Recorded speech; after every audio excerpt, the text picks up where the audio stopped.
വണക്കം. പണ്ട് പണ്ട് എന്ന യൂട്യൂബ് ചാനലിലേക്ക് ഏവർക്കും സ്വാഗതം.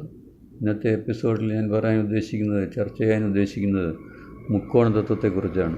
മുക്കോണ തത്വം. ഒരു കാര്യം ആമുഖമായി ഞാൻ പറയട്ടെ. സായിപ്പന്മാർക്കും അവരുടെ കുഴൽകൂത്തുകാർക്കും ഒരിക്കലും ഭാരതത്തിൻ്റെ ആത്മസംസ്കാരം എന്താണെന്ന് മനസ്സിലാവുകയില്ല. അവർക്ക് പ്രാചീന ഭാരത സംസ്കാരത്തിൻ്റെ കാതൽ മനസ്സിലാവുകയില്ല. ഡോക്ടർ മാളവികയെപ്പോലുള്ള ഹിസ്റ്റോറിയൻസ് അവരുടേതായ വിശദീകരണങ്ങൾ നൽകുന്നുണ്ട്. അത് ശ്രദ്ധേയമാണ്. എന്നാൽ ഇപ്പോൾ കുറച്ച് ചരിത്രകാരന്മാർ എന്ന് പറയുന്നവർ യൂട്യൂബിൽ ഇറങ്ങിയിട്ടുണ്ട്. ഹാരപ്പ എന്നും കീഴടി എന്നും പറഞ്ഞ് ശബ്ദമുണ്ടാക്കുകയാണവർ.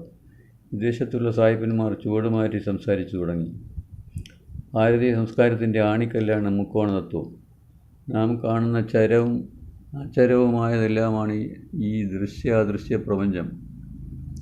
ഈ പ്രപഞ്ചം ഋജുവും അതേസമയം കോംപ്ലക്സുമാണ്. അതായത് സങ്കീർണമായത് എന്നാണ് അർത്ഥം. മുക്കോണ തത്വം പറയുന്നതും ഇതുതന്നെ. എന്തിനാണ് നാം നെറ്റിയിൽ 3 വര കുറിയിടുന്നത്? എന്തുകൊണ്ടാണ് 4 വരയോ 2 വരയോ അല്ലാത്തത്? എന്തിനാണ് നാം പൂജ ചെയ്യുമ്പോൾ 3 പ്രാവശ്യം പൂക്കളിടുന്നത്? എങ്ങനെയാണ് ത്രികോണം കണ്ടുപിടിച്ചത്? ആരാണത് കണ്ടുപിടിച്ചത്? ഏത് കാലത്താണ്? 1ൻ്റെയും 2ൻ്റെയും തുകയാണ് 3 എന്നെല്ലാവർക്കും അറിയാം.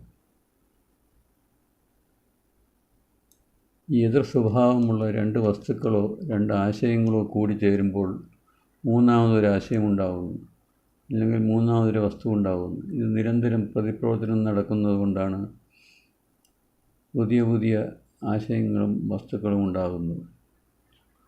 പ്രകൃതിയും അങ്ങനെ തന്നെയാണ്. കമ്മ്യൂണിസ്റ്റ് തിയറിയും ഇതുതന്നെ. ഹെഗൽ ഗ്രീസിൽ നിന്ന് മുക്കോണ തത്വം മനസ്സിലാക്കുകയും അത്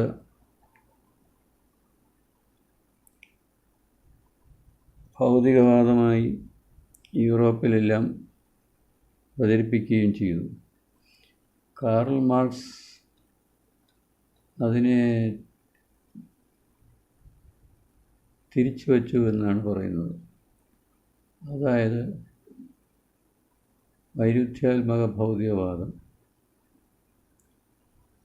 ഇതുതന്നെയാണ് മുക്കോണ തത്വത്തിൽ പറയുന്നത്. എന്നാൽ ഒരു പ്രധാന വ്യത്യാസം മാത്രം. ചതിയിലൂടെയുള്ള രക്തരൂക്ഷിതമായ അട്ടിമറിക്കൽ രാഷ്ട്രീയം മുക്കോണ തത്വത്തിലില്ല. ശൈവസിദ്ധാന്തത്തിൻ്റെ കാതലാണ് മൂലത്രികോണ തത്വം.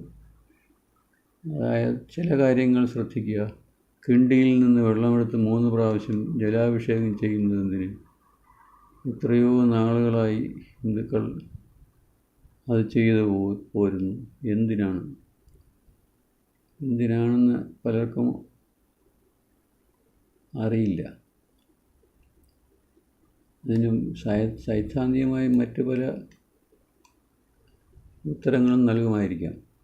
ശ്രാദ്ധത്തിന് പിണ്ടം 3 ഉരുളകളാക്കി ഉരുട്ടി വയ്ക്കുന്നു. എന്തിന്?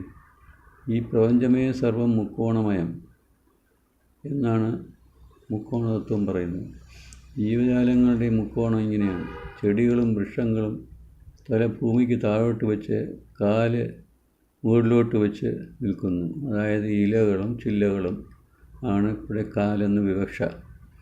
മൃഗങ്ങൾ ആണെങ്കിൽ പൊതുവെ തലയും വാലും ഭൂമിക്ക് സമാന്തരമായി വയ്ക്കുന്നു.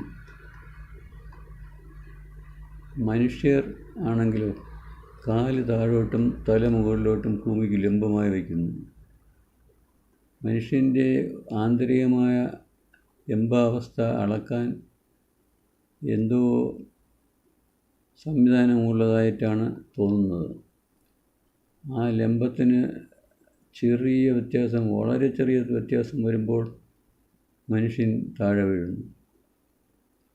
ഇനി ഇതെനിക്ക് പുസ്തകങ്ങളിൽ നിന്ന് ലഭിച്ച അറിവല്ല മുക്കോണ തത്വം. അതെവിടെ നിന്ന് കിട്ടി, ആര് പറഞ്ഞു തന്നു ഏത് സംസ്ഥാനത്തിലാണത് നിലനിൽക്കുന്നത് എന്നൊക്കെയുള്ള കാര്യങ്ങൾ അടുത്ത എപ്പിസോഡിൽ പറയാം. നന്ദി, നമസ്കാരം.